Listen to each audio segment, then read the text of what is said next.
Bismillahirrahmanirrahim.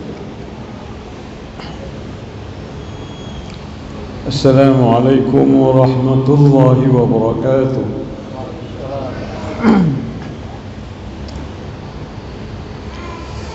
Alhamdulillahilladzi khalaqas samawati wal arda wa ja'ala adh-dhulumati wan nur.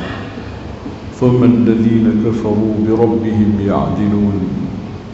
والذي خلقكم من طين ثم قضى أجلا وأجل مسمى عنده ثم أنتم تمترون.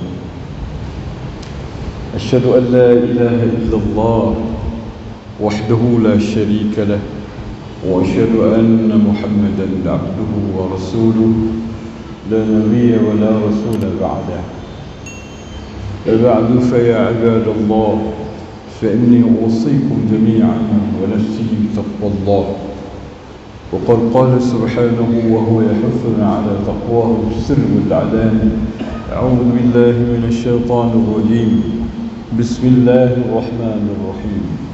يا أيها الذين آمنوا اتقوا الله حق تقاته ولا تموتن إلا وأنتم مسلمون. يا أيها الذين آمنوا اتقوا الله وقولوا قولا سديدا يصلح لكم أعمالكم ويغفر لكم ذنوبكم ومن يطع الله ورسوله فقد فاز فوزا عظيما.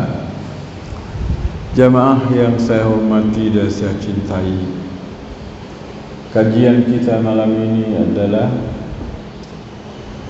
Syama'il Muhammadiyah, sifat tabiat watak karakter yang melekat pada diri Nabi kita Muhammad sallallahu alaihi wasallam.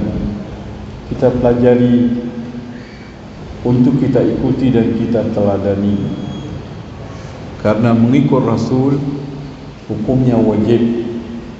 Allah mengatakan, Qul in kuntum tuhibbuna Allah fattabi'uni yuhibbukum Allah wa yaghfir lakum dhunubakum wallahu ghafurur rahim.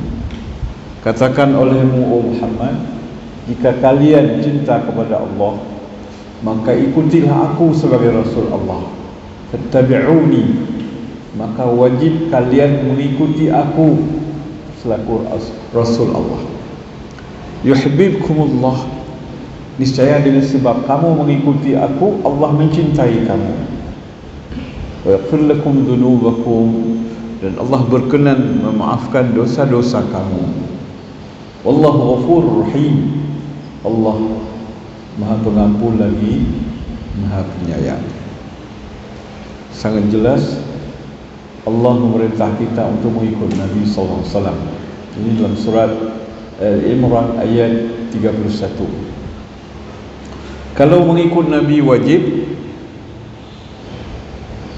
maka mempelajari sifat-sifat Nabi, akhlak Nabi juga wajib. Karena kalau bila tidak tahu, enggak tahu bagaimana mengikutinya. Sama seperti wajib salat. Oleh karena wajib salat, maka wuduk pun wajib. Kalau tidak kita tahu bagaimana berwuduk, tidak sah salat. Maka ketika Allah mewajibkan salat, maka wuduk pun jadi wajib. Ketika Allah mewajibkan kita mengikuti Nabi Muhammad sallallahu alaihi wasallam, maka mempelajari sirahnya, mempelajari syama'ilnya, sifatnya, tabiatnya, karakternya, akhlaknya, jadi wajib juga. Jadi wajib. Alhamdulillah kita sudah banyak sekali membahas, mudah-mudahan masih bisa diingat dan diamalkan tentunya. Tidak hanya untuk dipelajari dan diingat, tapi sedapatnya kita meniru, mengikuti, meneladani sifat Nabi kita sallallahu alaihi wasallam. Malam ini kita menguraikan rahmatun Nabi sallallahu alaihi wasallam bil aitami wal armalah, rahmat Nabi Muhammad SAW kepada anak-anak yatim dan kepada armalah, wanita-wanita janda. Minggu yang lalu kita sudah membahas rahmatun Nabi bil musinnin wasyuyukh, sayang dan rahmatnya Nabi kepada orang-orang tua, orang yang berumur sudah tua, dan juga orang tua kita sendiri, abawain, walidain, ibu dan bapa kita. Malam ini kita membahas bagaimana sayangnya Nabi kepada anak-anak yatim dan wanita-wanita janda. Aizai wa hibbai rahimakumullah, Rasulullah sendiri adalah anak yatim tambah piatu. Beliau tidak pernah melihat ayahanda beliau, karena sejak dalam kandungan ibundanya Abdullah bin Abdul Muttalib sudah meninggal dunia. Dalam satu perjalanan pulang dari berbisnis dari negeri Syam singgah di Madinah. Kemudian ketika beliau berumur 6 tahun dibawa oleh sang bunda untuk berziarah ke kuburan ayahnya dan singgah di keluarganya Bani Najjar di Madinah. Waktu perjalanan pulang di Abwa, Nabi juga berpisah dengan ibundanya. Jadi sejak umur 6 tahun beliau sudah tidak punya orang tua lagi, tidak ada ibu dan tidak ada bapa. Umur 6 tahun, sungguh beliau hidup tanpa kasih sayang kedua orang tua, walaupun ada kakek beliau Abdul Muttalib. Kemudian setelah Abdul Muttalib tidak ada, diganti oleh Abu Talib, abang atau kakak dari ayah beliau. Aizai wa hibbai, beliau merasakan pedihnya al-yutum, keyatiman, sejak masih balita. Telah merasakan kepedihan.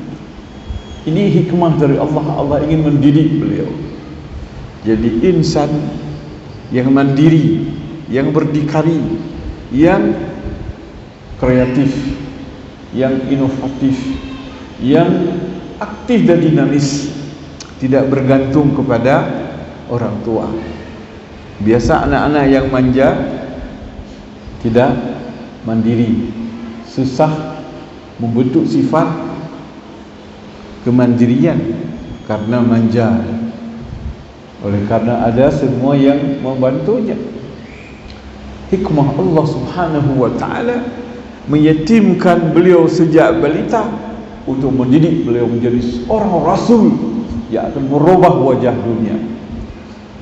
Aizai wa hibbai rahimakumullah, sejak kecil beliau merasakan kepedihan, maka beliau tahu bagaimana pedihnya perasaan yang dirasakan oleh anak-anak yatim dan anak-anak yang piatu. Yatim dan piatu yang sangat banyak setiap saat, di mana-mana, kapanpun, dimanapun, yang nama anak yatim dan piatu tetap ada.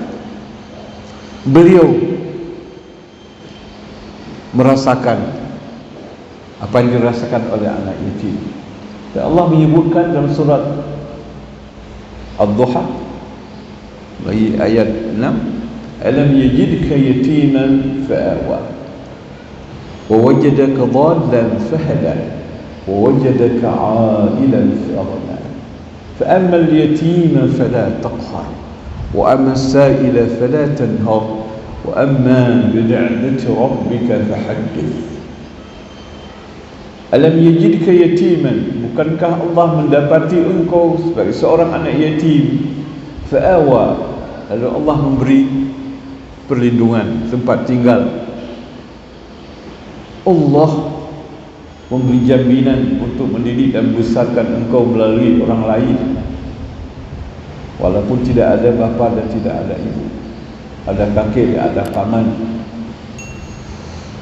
Wajadaka dhallan fahada, bukankah dia mendapati engkau dalam keadaan kebingungan, tidak mengenal Allah yang sebenarnya, lalu Allah memberi petunjuk. Wajadaka ailan fa'aghna, bukankah Allah mendapati engkau manusia yang papa, miskin, fa'aghna, lalu dia beri kecukupan, dia beri kelebihan. Allah mengulang supaya beliau ingat, supaya beliau sayang kepada orang-orang yang bernasib seperti ini. Oleh karena itu, fa'ammal yatima fala taqhar, karena itu Muhammad, jangan engkau berkeras, jangan bersikap kasar, jangan mengasari, jangan menghardik anak-anak yatim. Jangan Muhammad, ingat dirimu, sayangi mereka. Wa amma sa'ila fala tanhar, orang-orang yang minta bantuan, minta pinjaman, minta dukungan, meminta,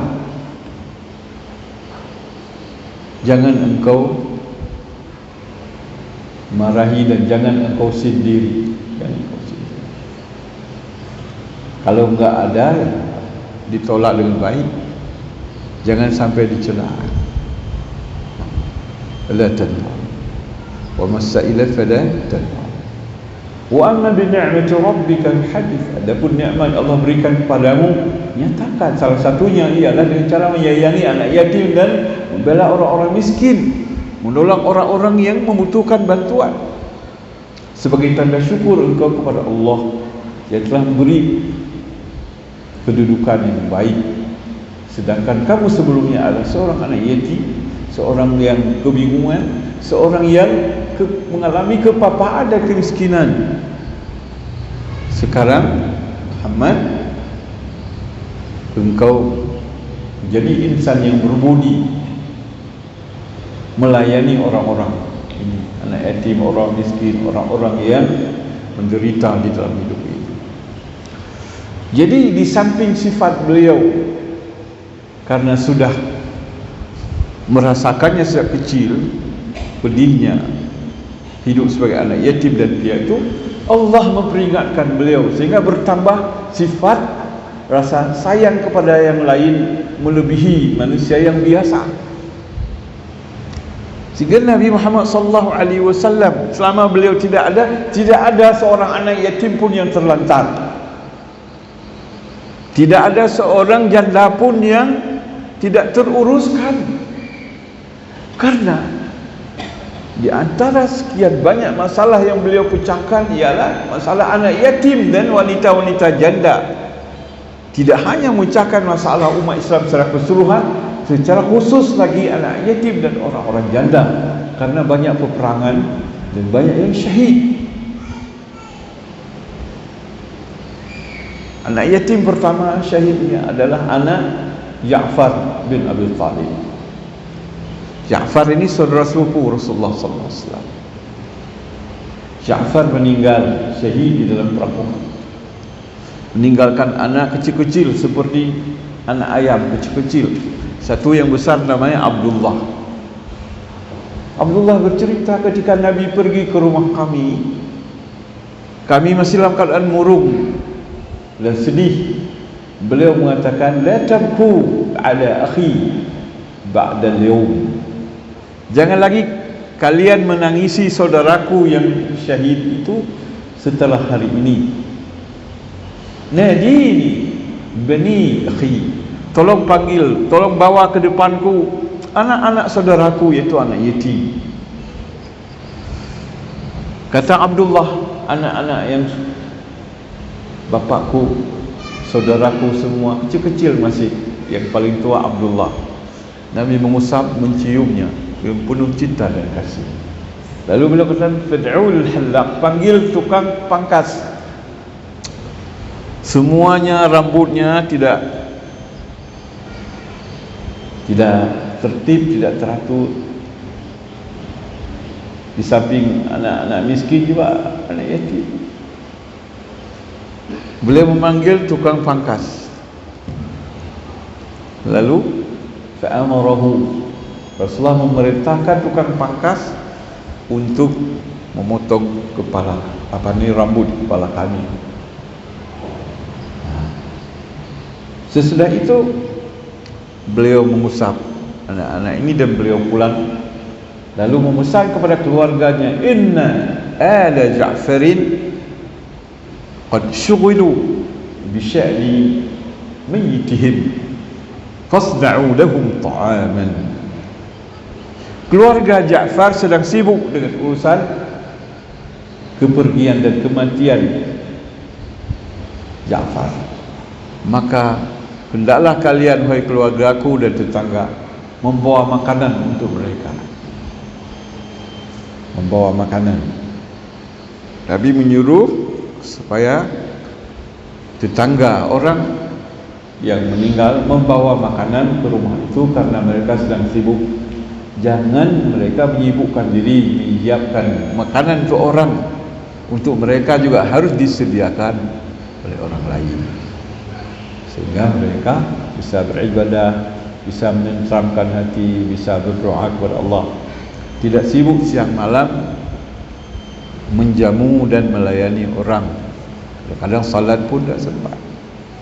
Dari sini para ahli fikih, para ulama menetapkan peraturan yang sebaik-baiknya bagi orang meninggal ialah kita antar makanan selama 3 hari kepada mereka.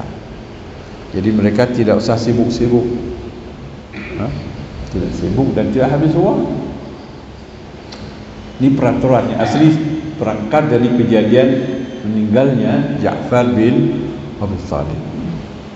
Aizai wa hibbai rahimakumullah, Rasulullah sallallahu alaihi wasallam sangat mencintai anak yatim dan menyuruh kaum muslimin menjaga anak yatim. Dari Sahl bin Sa'ad radhiyallahu anhu qala an-nabi sallallahu alaihi wasallam ana wa kafilul yatim fil jannati kahatayn wa ashara bi isba'ayhi yani as-sabbabata wal wusta. Hadis riwayat Bukhari. Nabi bersabda, aku ini bersama orang yang memelihara anak yatim fil jannati, di dalam syurga, kahatain, seperti ini. Beliau mengisyaratkan dengan isba'i, 2 jarinya, yakni as-sabbabah wal wusta, yaitu jari telunjuk dan jari tengah. Begini nanti aku bersama orang yang mengurus anak yatim. Di Indonesia ini paling hebat Muhammadiyah di bawah Kiai Haji Ahmad Dahlan mengkampanyekan hadis ini dan membaca ayat alladzi yukadzibu bidin sampai bertahun-tahun, berpuluh-puluh tahun. Saya tidak berhenti membaca ini sebelum kalian mengurus anak yatim. Maka dari itu, ini alhamdulillah rahmatullah, di kalangan orang-orang yang tergabung dalam persyarikatan Ahmadiyah, mereka membangun rumah anak yatim yang sangat banyak, dan mereka pertama yang buat di Indonesia. Kemudian baru rumah sakit, kemudian baru sekolah, kemudian universitas. Subhanallah, sekarang di luar negeri sampai ke Spanyol, sampai ke Filipina, di mana-mana mereka. Alhamdulillah, ini berkah dari ayat yang dibacakan diulang-ulang. Ayat yang dibacakan oleh Kiai Ahmad Dahlan. Dulu dibakar juga, masjid beliau dibilang sesat, dibakar. Tapi akhirnya orang melihat, ternyata alhamdulillah sekarang triliun uang mereka. Triliun. Semasa Covid, pemerintah banyak berhutang pada rumah sakit Ahmadiyah. Aizai wa hibbai rahimakumullah, Rasulullah sallallahu alaihi wasallam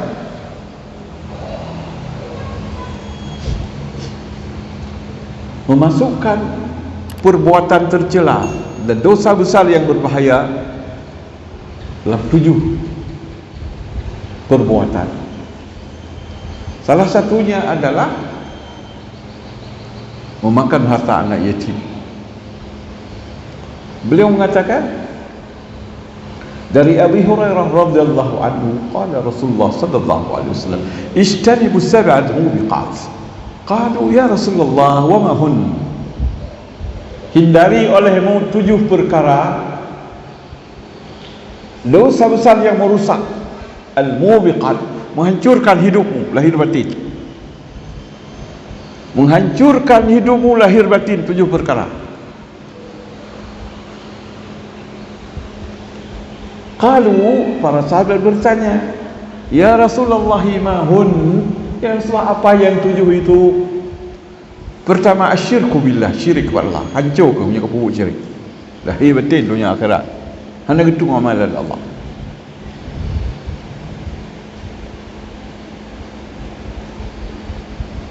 Asyirku billah,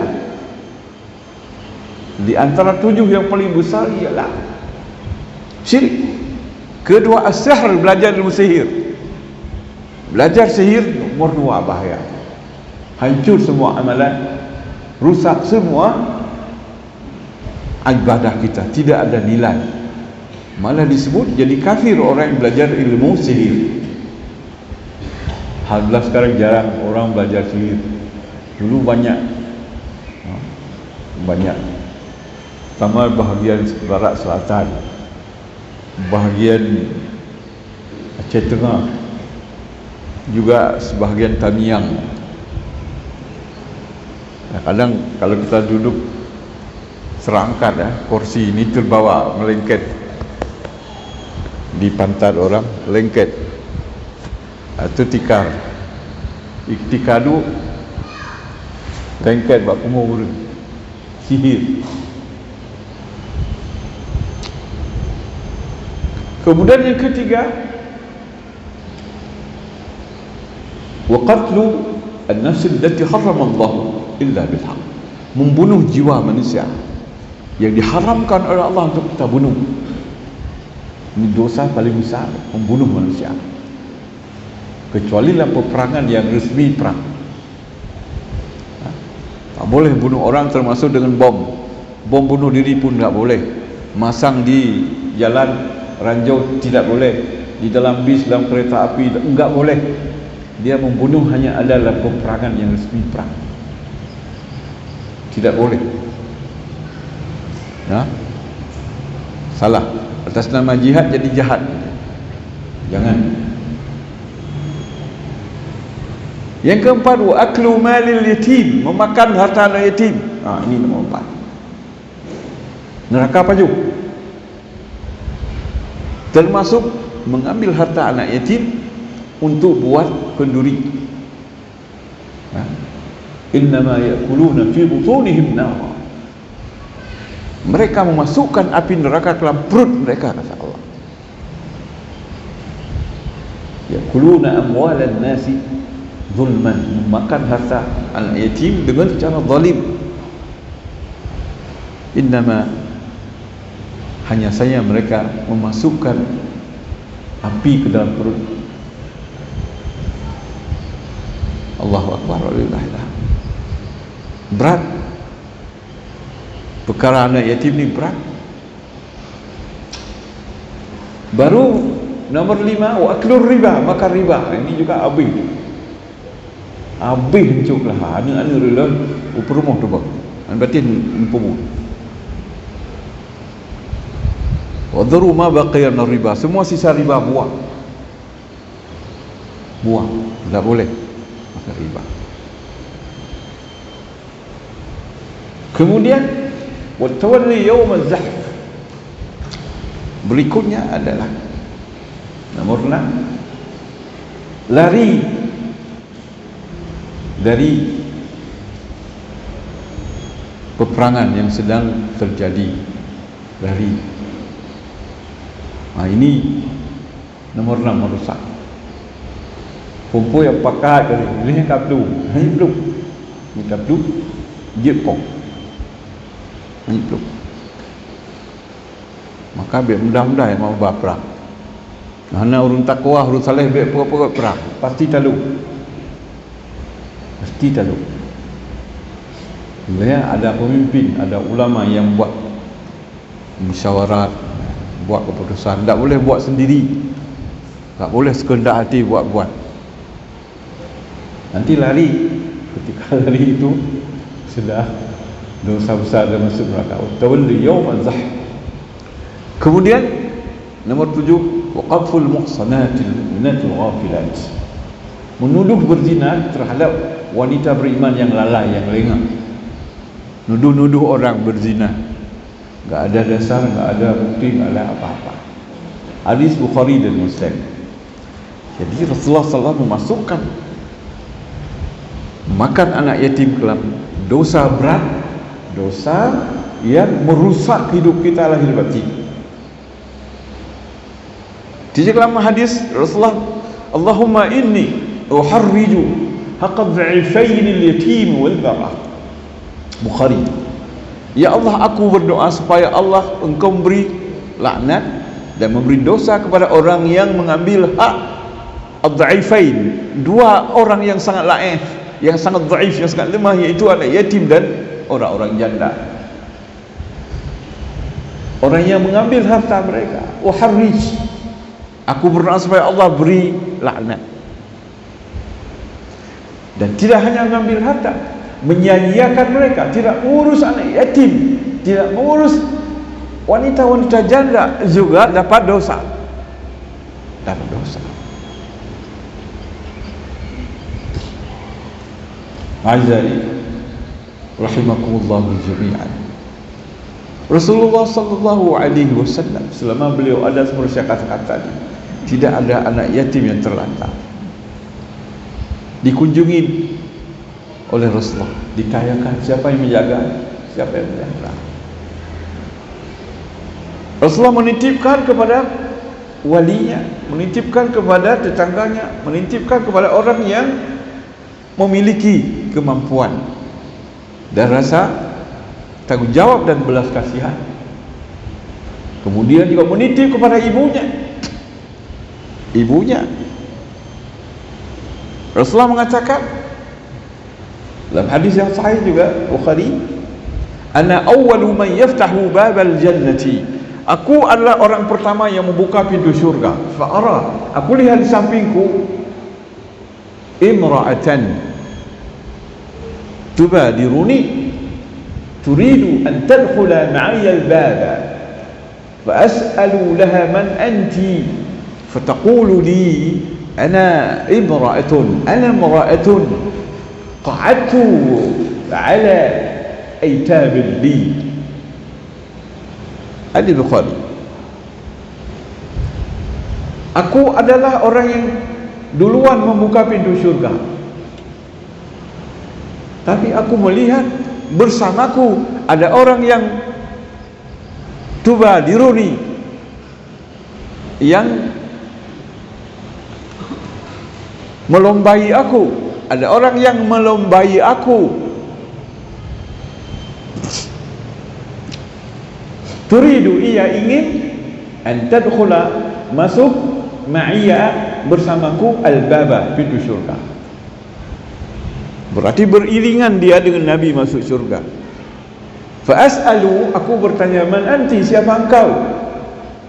Aku pun kata lelong, kerja kata lupa.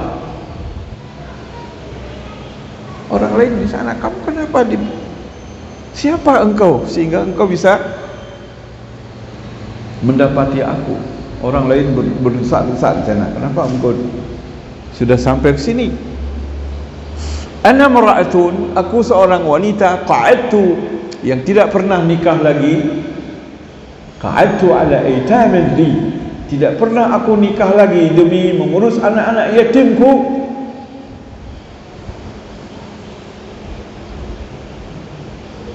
Bagus kalau ada, tapi tidak dilarang kalau mau nikah lagi, tidak dilarang.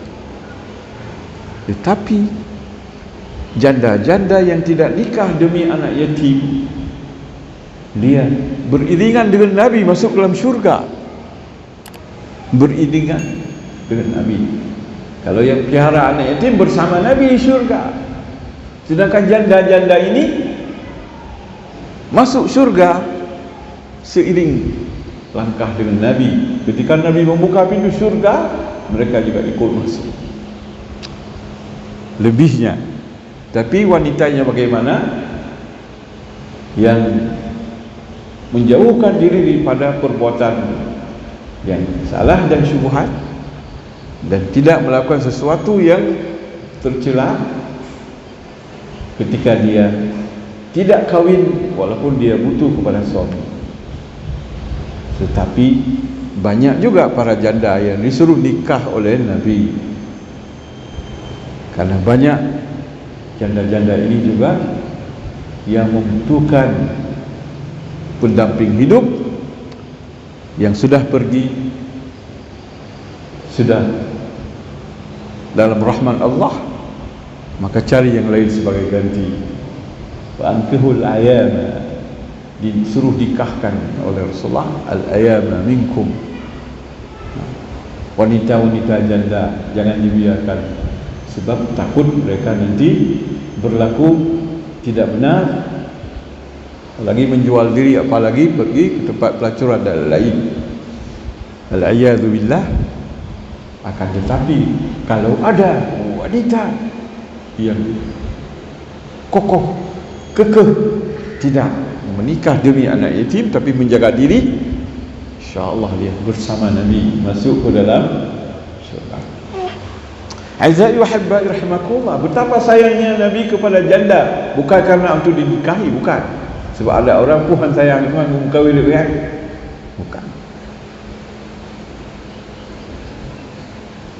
Nabi nikah dengan kasih sayang dengan wanita-wanita janda yang tidak punya gairah seksual lagi, karena kasih sayang, karena meninggal suaminya dalam peperangan, karena ingin mendamaikan ketegangan antara suku-suku dan pemimpin-pemimpin yang ada, dengan dinikahi anak-anak mereka, agar mereka jadi lembut dan mereka masuk Islam. Kalau orang mengatakan kepada Nabi yang jelek-jelek, itu karena memang tidak beriman dan mereka tidak tahu. Termasuk paling pedih ya, orang menyindir Nabi. Ada beberapa orang yang sudah masuk Kristen pun, Allahu Akbar, orang-orang Islam. Ada satu guru pesantren, Allahu Akbar, dia mau fitnah Nabi. Termasuk mau fitnah Nabi nikah dengan Aisyah yang masih kecil. Dia bilang kalau sekarang bisa ditangkap Bang Maman itu, bisa ditangkap kalau kahwin sekarang. Pedih sekali dia menyindir, dan banyak orang kita terpengaruh, enggak tahu apa hikmahnya Nabi nikah dengan Aisyah yang masih kecil, umur 6 tahun, tetapi tidak dicampuri. Baru dicampuri setelah nikah, setelah berhaid. Berhaid berarti sudah dewasa, walaupun umurnya masih 9 tahun. Perkembangan fisiknya tidak sama dengan orang biasa. Dan hal itu bukan Nabi yang memulainya, sudah jadi budaya di kalangan orang Arab, bukan perbuatannya aib. Lalu kenapa Nabi kawin dengan anak kecil? Rasulullah ingin, di samping dibimbing oleh Allah Subhanahu wa ta'ala, ingin memiliki orang yang muda, yang cerdas, yang menggantikan beliau dalam menjelaskan hukum-hukum Allah ketika beliau tidak ada. Karena Allah menitipkan kepandaian luar biasa pada Ummul Mukminin Aisyah radhiyallahu anha. Tidak ada wanita yang paling pintar selain Aisyah. Jangankan hadis Nabi, resep-resep obat beliau bisa hafal resep obat 88 resep. Obat ini, obat ini, obat ini, obat ini, 88 hadis Rasulullah, hukum-hukum semua. Dan apa yang Allah ingin sampaikan kepada kaum wanita tanpa Aisyah tidak sampai. Jadi Allah jadikan Aisyah ini sebagai penyambung tangan Rasul ke kaum mukminat. Dan Aisyah yang masih muda, yang sangat cerdas, intelek,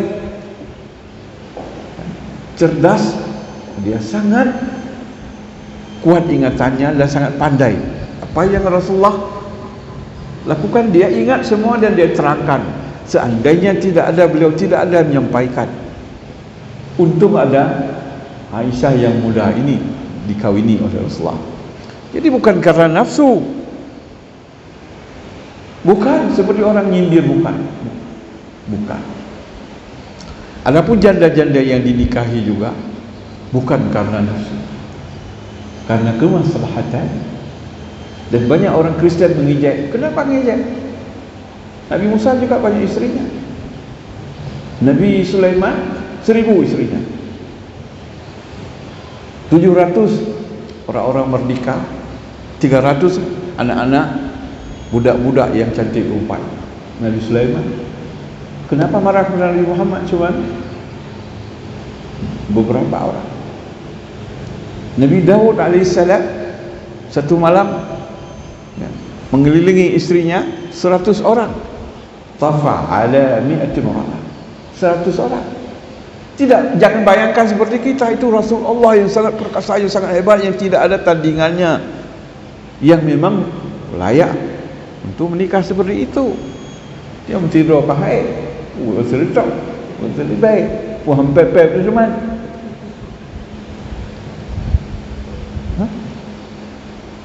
Pepep Rasulullah.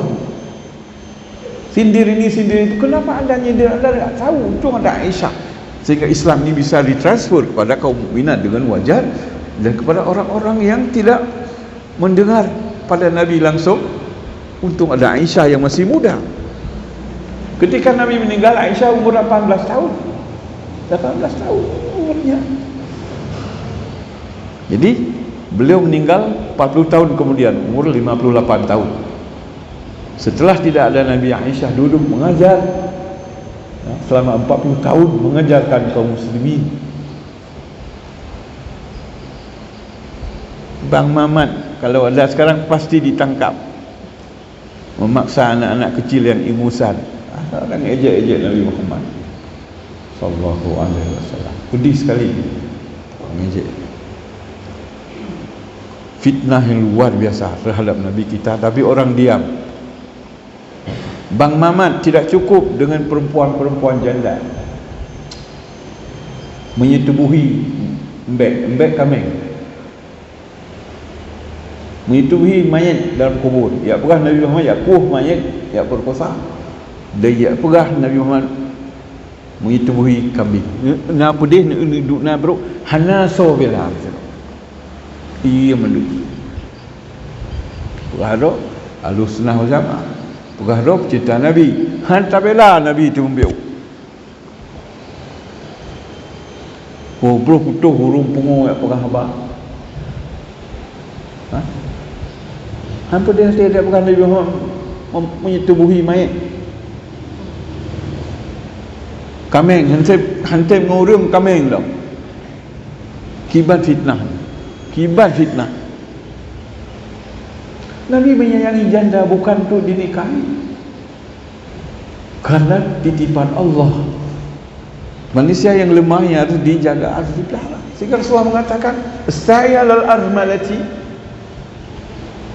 kal mujahidi fi sabilillah kal qaimi la yafturu wa qasaimi la yuftir." Bukhari, Muslim.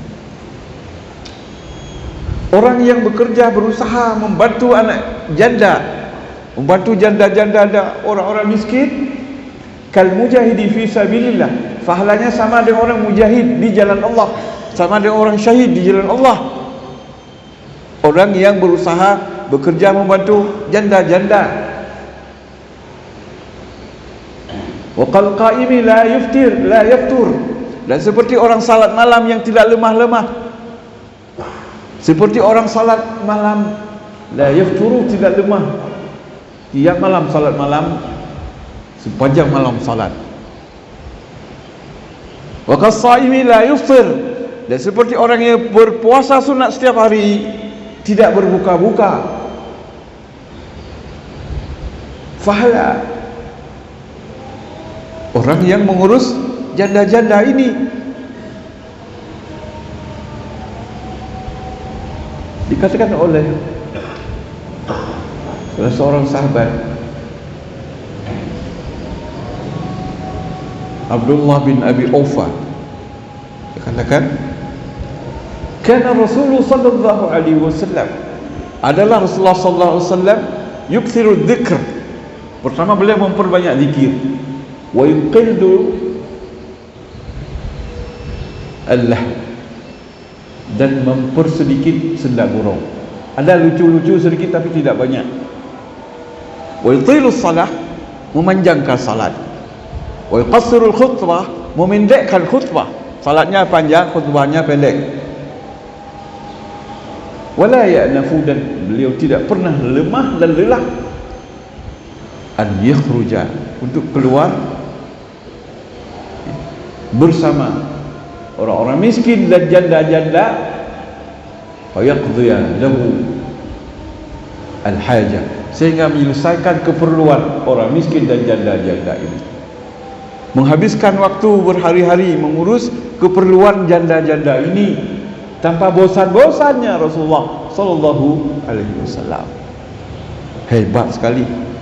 Bukan untuk dinikahi, tidak pernah diganggu, tidak pernah disindiri, dibantu karena Allah. Karena ini wanita-wanita yang sangat lemah yang memerlukan bantuan. Wanita-wanita yang menjaga akhlaknya, menjaga budinya, tidak berbuat perbuatan yang dilarang oleh Allah. Rasulullah sangat sayang pada mereka ini, untuk mereka dan untuk mengurus anak-anak yatim, anak-anak yatim yang ditinggalkan oleh sahabat-sahabat Rasulullah sallallahu alaihi wasallam. Allahu akbar. Insyaallah kita lanjutkan minggu depan dengan topik lain. Malam besok insyaallah kita ngaji juga. Malam besok insyaallah kita kaji perang Uhud, perang satu-satunya perang yang kaum muslimin kalah. Pelajaran dari Allah Subhanahu wa taala. Yang lain menang semua. Perang Uhud ini perang yang kaum muslimin mengalami kekalahan oleh karena beberapa sebab. Subhanakallahumma wa bihamdika asyhadu an la ilaha illa anta astaghfiruka wa atubu ilaik. Wa akhiru da'wana anil hamdulillahi rabbil alamin. Wassalatu wassalamu ala nabiyyina Muhammadin wa ala alihi washabbihi ajma'in. Assalamu alaikum warahmatullahi wabarakatuh.